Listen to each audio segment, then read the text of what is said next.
y'all, it's Kate from the Literary Apothecary and welcome back to my channel. Hey y'all, checking in now for the semifinal rounds of the Sphinx Championship Series. I am checking in now on semifinals. I finished one and I'm about halfway through another one. I finished A Sorrow Named Joy by Sarah Torn, and this book was so special.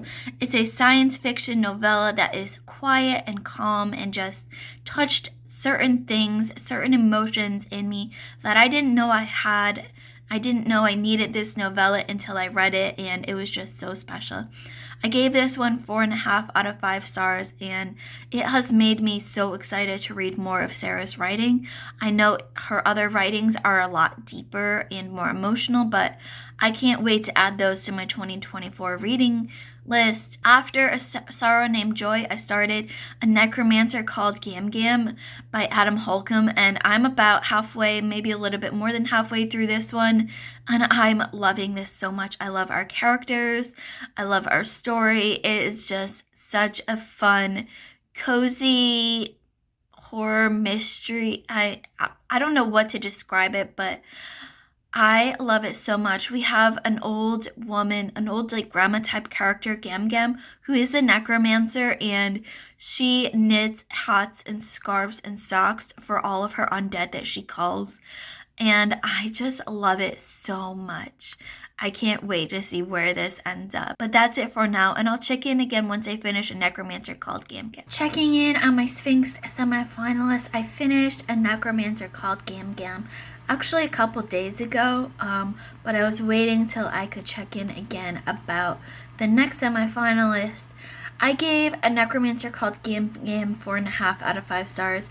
I really enjoyed that book. It was something completely different, but Adam Holcomb's characters of Gam Gam and Mina were just absolutely fantastic. I loved it, and I want to read more in that world. The next semifinalist that I am in the middle of currently is called The Collector's Lost Things.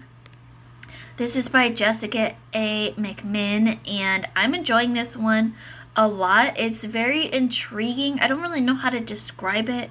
It's definitely fantasy because you've got magic here. It feels almost a little sci-fi-ish, a little historical fantasy-ish, just a little mix of a lot of different things. But I am enjoying it, and I will check in again later on. Last check-in for 2023. We're just a couple hours away from the new year. I'm surprised I'm still awake right now, but I have been chatting with people on Twitter, some friends I've made over the last year or so. I've been reading, I've been doing a lot of stuff, including finishing semifinalist for Sphinx, the third semifinalist, The Collector's Lost Things. I really enjoyed this book, and I have so many questions. I need further books from this author. I gave this one 4.5 out of 5 stars. Y'all, these books have been so good. I only have 2 more left in this semifinal round, and then I have to pick 2 to nominate. We'll choose 2 as a team, but I think we're going to do the same idea as last time, where we each nominate our top 2, and then they will go up. We'll figure out where the similarities are and where the disparities are and all that. So far, I mean, I've only read 3 out of 5. My top one so far is still A Sorrow Named Joy, because that book was just so special to me. But seriously, they've all been 4.5 out of 5 stars, and I've loved each one of them for different reasons. So I'm really looking forward to seeing what the last 2 turn out to be like. I might start the next one tomorrow. I might wait a couple days, but that's it for now, and I'll check in with y'all again very soon. Bye. So I've got a Sphinx update for you all. I finished Bad Grains this weekend. This was a super cute but also creepy, spooky book. It was kind of a horror, fantasy, supernatural book that had a very young protagonist, though I thought it read older than YA or middle grade.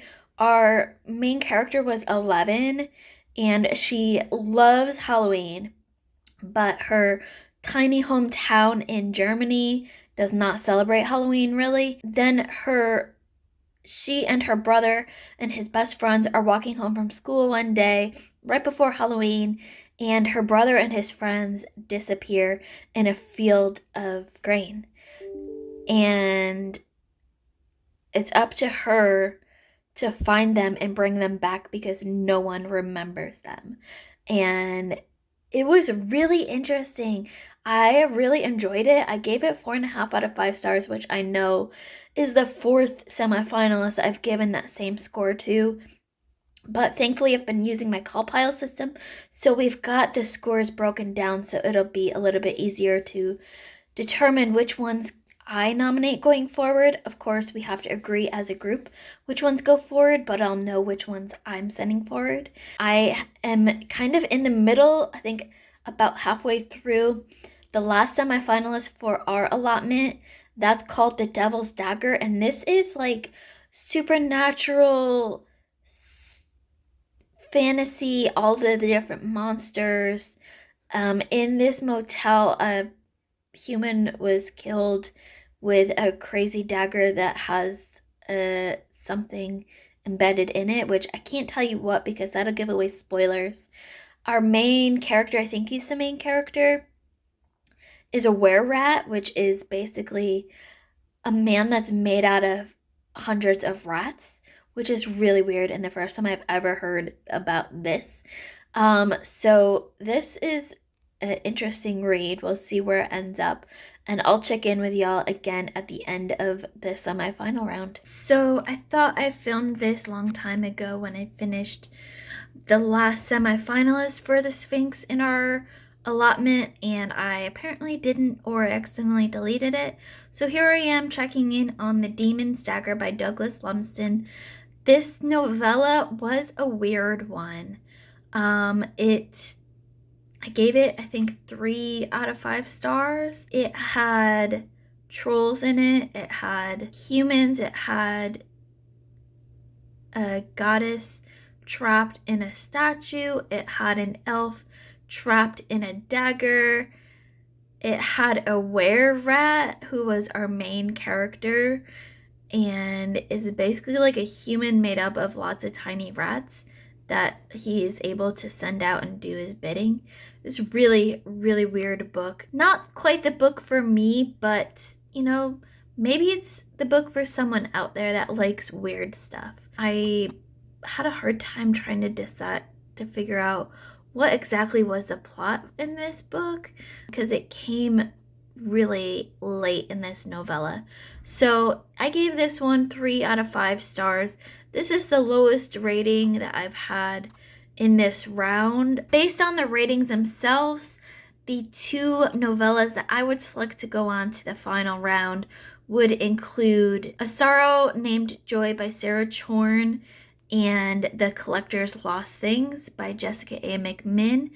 Although any of those other 4 books I would be happy to see move on to the final round because they were all very close amongst each other and they were just so good. This round was so good.